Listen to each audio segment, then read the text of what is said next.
ஆக்சுவலாக பரிமளான்கோ அதாவது 2 லிஜெண்ட்டு, 3வது லிஜெண்ட் அவர் சொன்னால் ஆக்டிங் சொன்னால் ஒத்துக்க மாட்டார். நான் மிஸ்கின் சார் அந்த தலைவனை தான் சொல்கிறேன். நான் எங்கேப்பா நடிக்கிறேன், நான் ஏனத்தானோ பண்ணுறேன், அது நல்லா இருக்குதுன்றாங்கன்னு அவர் தூங்கிட்டாருன்னு நினைக்கிறேன். தலை தலை இல்லை, அது ஒரு ஹேபிட் தான் அவருக்கு எப்போவுமே. அது தப்பான பன்னீஸ்வரா இல்லை, ஒரு பெரிய கதை ஒன்று இருக்குது, அது வர பொறுமையாக வரேன். ஆக்சுவலாக வந்துட்டு எனக்கு நான் மட்டும்தான் வந்து இந்த படத்தில் எல்லாருக்கூடையும் காம்பினேஷனில் நடித்த ஒரு நடிகை. கரெக்டாக சார்? எல்லாரும் கூட எனக்கு மட்டும் தான் காம்பினேஷன். என்ன எல்லோரும் நான் கலாய்க்கணும், அதுதான் எனக்கு அது ஜாலியாக இருந்தது படத்தில். அது வந்துட்டு 2 லிஜெண்ட்டு, ஜெயராம் சாரும் ஊர்வசி மேமெல்லாம் வந்துட்டு அவங்கள வந்துட்டு, ஏன்னா அவங்க எப்படி பர்ஃபார்ம் பண்ண உங்களுக்கு எல்லாரும் தெரியும். அவங்க கூட வந்து பர்ஃபார்ம் பண்ண எனக்கு கிஃப்ட்டு. எனக்கு அதுக்கு வந்துட்டு தலைவங்க தான், பாண்டியன் சார் தான் தேங்க்ஸ் சொல்லணும். பாண்டியன் சார் எப்படின்னா வந்துட்டு அவர் யோசிப்பார், நம்ம இவங்ககிட்ட மாட்டணுமா இல்லை இவன் நம்மக்கிட்ட மாட்டினானான்ட்டு. நான் வந்து கேரவன் நான் யோசிப்பேன், ஒருவேளை நான் அவர்கிட்ட மாட்டினா இல்லை அவர் நம்மகிட்ட, அவர் ஒரு யோசிப்பார், அவர் பக்கத்து கேரவனில் உட்காந்து யோசிப்பார். ஏன்னா என்னென்னா காலையில் வந்து 7 மணிக்கு ஷார்ட் வைப்பார். ஃபஸ்ட்டு நான் 7 மணிக்கு ஓகே 7 மணிக்கு நம்ம சொல்லுவோம், பட் மோஸ்ட்லி நிறைய பேர் 7 மணிக்கு வைக்க மாட்டாங்க. நான் வழக்கம் போல் வந்துட்டு நம்ம சாங் ஷூட் மாதிரி ஏர்லி மார்னிங்கே போய்டுவேன் ஷூட்டிங்க்கு. இப்போ 7 மணிக்கு ஷார்ட்னா நான் 6 o'clock 6:15 போய்டுவேன். கரெக்டாக போனோன்னே வந்துட்டு ஒரு 6:45 ஃபோன் பண்ணுறாங்க, ஷார்ட் ரெடின்ட்டாங்க. ஷார்ட் ரெடியாக 6:50க்கெலாம் வந்துட்டு ஷார்ட் ரெடியாக இருக்குது அப்படின்னு போய் பார்த்தா இவரு ஜார்ஜெலாம் ஆல்ரெடி ஒரு ஷார்ட்டை முடிச்சுட்டு அடுத்த ஷார்ட்டு போயின்னு இருக்காங்க. ஓ ஓகே, இவங்க இந்த ஸ்பீடா சொல்லிட்டு அடுத்த நாள் நான் பண்ணுறேன், நான் வந்து 5:30 மணிலாம் போய் ஸ்பாட்டில் உட்காந்துறேன். நான் சரி வாங்க பார்த்துலான்ற மாதிரி தான். அப்போ 6:30 மணி போகிறேன், இவரை நான் வெறுப்பேற்றுறேன், தலை என்ன தலை ஷார்ட் இன்னும் வைக்கலையான்ட்டு. இந்த மாதிரி வந்து எங்களுக்குலாம் டைமிங்கில் வந்து காம்படிஷன் நடக்கும். நானாக இவர் நடுவில் வந்துட்டு அவர் என்னை வெறுப்பேற்றார், மாஸ்டர் இப்போது காஸ்டியூம் மாற்றணும், என்ன பண்ணி டைம் எடுத்துக்கிறேன். இல்லை சார் ஒரே நிமிஷம் சொல்லிட்டு பக்கத்துலேயே ரோட்லேயே வந்து டப்பு எல்லா ட்ரெஸ்ஸும் அவுத்து போட்டு அங்கேயே மாட்டிட்டு அங்கே நிற்பேன், ரெடி வாங்கன்னு வேணும்.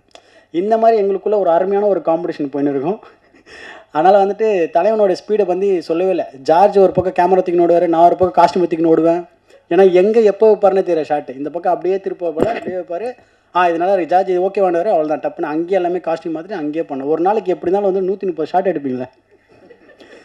எனக்கு தெரிஞ்சு வந்து படத்தை வந்துட்டு பாதி 400 ஷார்ட் எடுப்பாரான். ஏன்னா அவ்வளோ ஃபுட்டேஜ். அதுவும் நான் ஃபஸ்ட்டு ஓப்பன் பண்ணிட்டேன்னா அவருக்கு அல்வா மாதிரி கடக்கன்னு அவ்வளோ ஷார்ட் கொட்டும். அது வந்துட்டு எனக்கு ரொம்ப ஹாப்பியாக இருந்தது. அவ்வளோ ஸ்பீடாக எனக்கு ஒர்க் பண்ணது எனக்கு சாப்பிட கூட தோணாது எனக்கு. ஏன்னா அவ்வளோ ஃப்ரீடம் கொடுப்பார் அவர் எனக்கு. அது செம்ம ஜாலி. அதெல்லாம் வந்துட்டு மற்ற ஆர்டிஸ்ட்னா சஞ்சனா, அனந்திகா, பூர்ணிமா, அதுக்கப்புறம் நம்ம சென்ட்ராயன், இவங்கெல்லாம் வந்து எங்களோட கேங்கு. என்னோடய அம்மா நாங்கள் உட்காந்து எனக்கு போயிட்டாங்களா, அம்மா ஷூட்டிங் போயிட்டாங்கன்னு நினைக்கிறேன். அதுக்கப்புறமா தலைவன் மிஸ்கின் சார், தலைவன் தான் கூட. தலைவன் நானாக எப்பப்போ மீட் பண்ணோன்னா வந்துட்டு அவர் ஆஃபீஸ் போவோம். அவர் இசை கற்றுக்கிறார்ல, இருக்கு நைட் 2 மணிக்கு அவர் இசை கற்றுக்கிறார்ல, அந்த இசை பாடல் நாங்கள் கேட்குறதுக்காக நான் போவேன். இல்லை மியூசிக் வந்து அவர் படம் பண்ண போகிறார், சீக்கிரத்தில் ஆல்பம் பண்ண போகிறாரு. நாங்கள் போவோம் 2 மணிக்கு போயிட்டு பன்னீர் சோடா வாங்கிட்டு போவோம். ஜஸ்ட்டு பன்னீர் சோடா வாங்கி போயிட்டு சார் சொல்லுங்கள் எப்படி உங்கள் மியூசிக் பயணம் போகுது, ஏதோ ஒரு பாட்டு ஒன்று பாடுங்க, ஏதோ ஒரு பொண்ணு அந்த இனிமையில் வந்து அந்த பன்னீர் சோடா ஓப்பன் பண்ணி குடிச்சுன்னு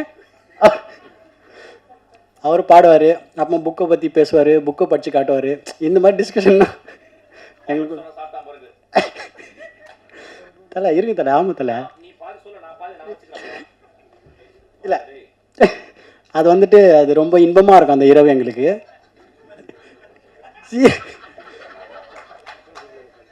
சீரியஸாக இன்பமாக இருக்கும்பா. அவ்வளோ கதையை பற்றி சொல்லுவார், படத்தை பற்றிலாம் சொல்ல ரொம்ப அற்புதமாக இருக்குது. எனக்கு அவ்வளோ க்ளோஸ் என் தலைவன்.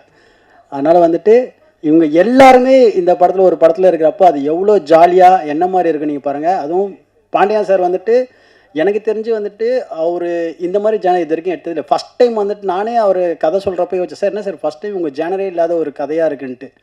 அவ்வளோ இருக்குது, மிஸ்ட்ரி இருக்குது, ஃபன் இருக்குது, காமெடி அவ்வளோ இருக்குது. ஆனால் நீங்கள் பாருங்கள், பார்த்து என்ஜாய் பண்ணுங்கள். Thank you so much. பரிமளான்கோ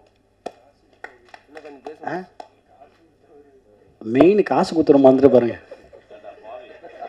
இல்லை அந்த பன்னீர் சோடா ஒன்று டப்புன்னு போயிட்டேன் 2 மணிக்கு. 2 மணி ஷிஃப்ட்டுக்கு போயிட்டேன். அந்த ஹார்மோனி பெட்டி வாசிக்கிறது அந்த மூடுக்கு போயிட்டேன். தமிழ்குமரன் சார் அவர் வந்துட்டு ப்ரொடியூசர் மாதிரிலாம் இல்லவே இல்லை. அது என்ன கேட்டாலும் என்ன இருந்தாலும் ஒரு ஃபேமிலி மாதிரி தான் அவர் ட்ரீட் பண்ணார். நான் என்ன மட்டும் இல்லை, இருக்கிற எல்லா ஆர்டிஸ்ட்டுமே அதை சொல்லுவாங்க. அவ்வளோ ஹம்பிளான ஒரு பர்சன், சான்ஸே இல்லை. அவர் வீட்டுக்கு 2 மணிலாம் போயிருக்கோம்.